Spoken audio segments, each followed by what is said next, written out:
Well, let's return to our top story now, and that, of course, is the flooding in Libya. More than 5,000 people are now feared dead and thousands of others remain missing. Well, we can now go live to Beirut and speak to our Middle East correspondent, Lena Sinjab, who is watching developments from there. Lena, the death toll appears to be climbing. Now 5,000 feared dead, and it's predicted it's just going to get worse. Definitely. Unfortunately, the situation is really devastating in the port of Derna. I mean, people are just counting the dead, waiting to retrieve bodies from the sea. Most parts of Derna have been enveloped by water along with its residents. So there is a huge concern that the death toll is going to only rise. And the problem is the flooding, the storm, it caused huge damage to infrastructure. Roads are destroyed. So aid and medics and support is going to be challenging to arrive in time for the rescue operation. The locals there are working hard around the clock to find their relatives, to retrieve bodies from the sea, but it's going to be a really difficult situation for them. And tell us more about Derna, which is where much of the fatalities so far have been reported. So basically, Derna lies 250 kilometers away, 250,000 kilometers away from the city of Benghazi, and it's surrounded by the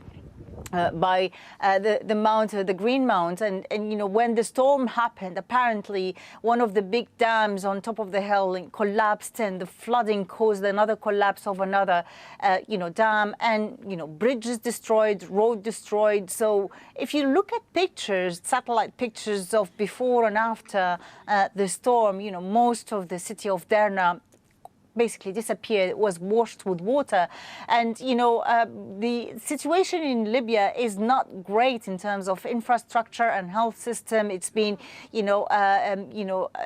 damaged and crumbling over the past decade because of the conflict between two rival parties, one leading the east side and one leading the west side. But at this time of this crisis, this national crisis, I think everyone wants to get along to provide aid and help that is needed. The problem is the infrastructure is not helping a speedy operation to rescue. You talked about these rival factions and this conflict that, of course, we've reported on over the years in Libya. How much will these rival governments come together, though, to actually ensure that people get the help they need?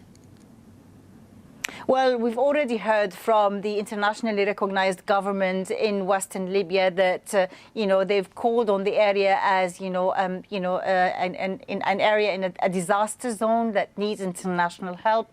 That they already mobilized all and ready to mobilize all their capacities and personnel for the help needed. I mean, the government in the eastern side, in the devastated area, are also saying that we need to step in, we'll provide aid. But the problem is the logistics. This is not an easy or a small-scale catastrophe. It's a large one that, the country has never witnessed before. It's a natural catastrophe as well as like a human one with a dam collapsing. So it needs international effort. Right now, the International Red Cross Federation is on the ground, but I think, in the coming hours and days, the city and the area will need more and more help from around the world to come in. Lena Sinjab in Beirut, thank you very much for the moment. Well, Lena was mentioning the Red Cross. Well, Caroline Holt is the Global Director for Operations at the International Federation of the Red Cross and Red Crescent. She says putting a number on casualties will be incredibly difficult. This is a huge disaster, and this would have overwhelmed many nations had it happened. The unprecedented levels of rain that were received, plus these weaknesses in infrastructure that we've seen that have really created this disaster, are huge. The numbers will unfortunately, no doubt, the number of dead will no doubt go up during the course of today as the picture starts to become clear and the floodwaters start to recede. But it's very difficult to put a final number on those dead, on those missing. We don't know how many people would have moved far away from this scene in order to make themselves safe. And it would have necessitated a journey of a long way in order to make one safe in this scenario because of the extent of the floodwater. But it's really unclear right now. I think we know those numbers are between 2,000 and 5,000 dead. And you can just see that it must be a very difficult situation to quantify correctly.